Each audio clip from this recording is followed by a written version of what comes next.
Okay, so today we're diving into something really, really fascinating. It's this way of processing reality that suggests some of us don't just think, we actually think about how we're thinking. And you know what? It's a subtle shift, but it changes absolutely everything. So let's get into it. So let me just ask you this straight up. Are you caught up in the stream of your thoughts, just carried along wherever it goes? Or do you sometimes find yourself standing on the riverbank, just watching that stream flow by? This very question, it's the key that's going to unlock this whole topic for us. So, this ability to stand on the riverbank of your own mind, it actually has a name. It's called meta-awareness.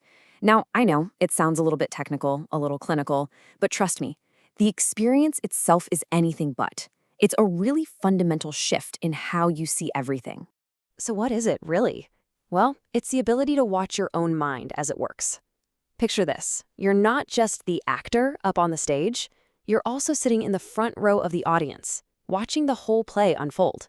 You see the thoughts, you see the feelings, you see the impulses, not as who you are, but as things that are just happening inside of you. And yeah, this slide just nails the difference, right? Standard thinking is when you're totally lost in a daydream. Meta-awareness. That's the moment you snap out of it and go, oh wow, I was totally zoning out. Standard thinking is reacting in anger. Meta-awareness is feeling that heat rising in your chest and noticing it before you say a word. It's the difference between running on autopilot and actually consciously being in the driver's seat.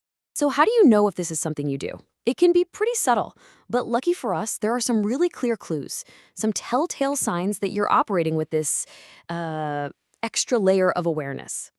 Let's walk through the 5 big ones. All right, let's kick it off with sign number 1. Now, this is way more than just having thoughts. This is that very specific experience of noticing the voice in your head. You can literally hear it narrating your life, debating with itself, worrying, planning. It's like there's this running commentary going on. And the wild part is you're aware that you're the one listening to it. Seriously, think about it for a second. When you're just doing something simple like making coffee, do you ever hear that voice going, okay, where are the filters? Shoot, I knew I had to buy more beans. That moment, right there, when you catch the narrator in the act, that's it. That's meta-awareness. Okay, on to number 2, and this is where it gets even more interesting. Oh man, this is a huge one. An emotion comes up, maybe it's frustration, maybe it's sadness, but instead of your whole world turning gray, you can just observe it. You have a thought that goes, okay, I'm noticing a feeling of frustration right now. It creates this tiny gap, right? And in that little bit of space, that's where all the freedom is. Think of it like this. You're the sky, not the weather. The clouds, those are your emotions. They just drift on through, but they don't define the sky itself. It's always there, vast and clear behind them. Have you ever felt that separation? And you know, that leads us perfectly into our 3rd piece of evidence. When you have meta-awareness, you start to see your own mental habits. It's like you can finally see the scripts, the same old anxieties, the same self-criticisms, those same defensive thoughts. They're like these well-worn paths in your brain. And you see them for what they are, just repetitive automatic loops. And just noticing the loop, that's the first and most crucial step to getting out of it. So what about you? Is there a specific worry your mind just loves to return to when you're stressed? Or maybe a particular way you judge yourself? Just taking a moment to identify one of those scripts, that's a powerful act of meta-awareness right there. All right, on to sign number 4. And this one goes deep.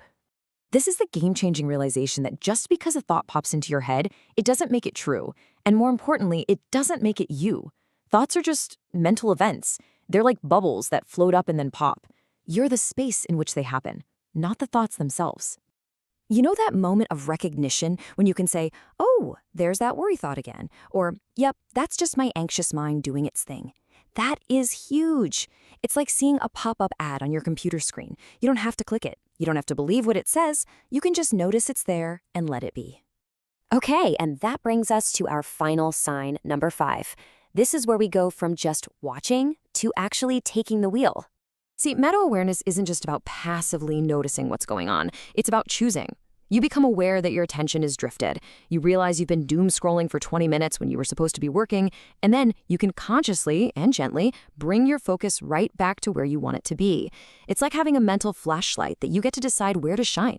That little gap of time between being totally distracted and the moment you realize you're distracted, that's where meta-awareness lives. Is that gap a few seconds for you? A few minutes? An hour?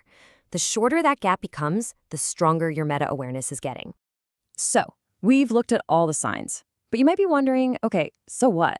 What's the point? Why does cultivating this even matter? Well, because it fundamentally changes your entire relationship with your own mind. Honestly, developing meta-awareness is like gaining a mental superpower. You get this much clearer, more honest view of your own inner workings. You get the ability to step back and not get totally hijacked by your emotions. You start to break free from those old autopilot reactions. And all of that, it leads to this incredible sense of inner calm and ultimately control over your own experience of life. But this all leads us to one final kind of mind-bending question. We've talked this whole time about being the witness, the observer of our thoughts, which, of course, begs the question. Just let that sink in for a second. If there's a part of you that can watch your thoughts go by, a consciousness that can notice your feelings and see your mental patterns, then who or what is the you that's doing the watching? Now that is a question worth pondering long after this is over.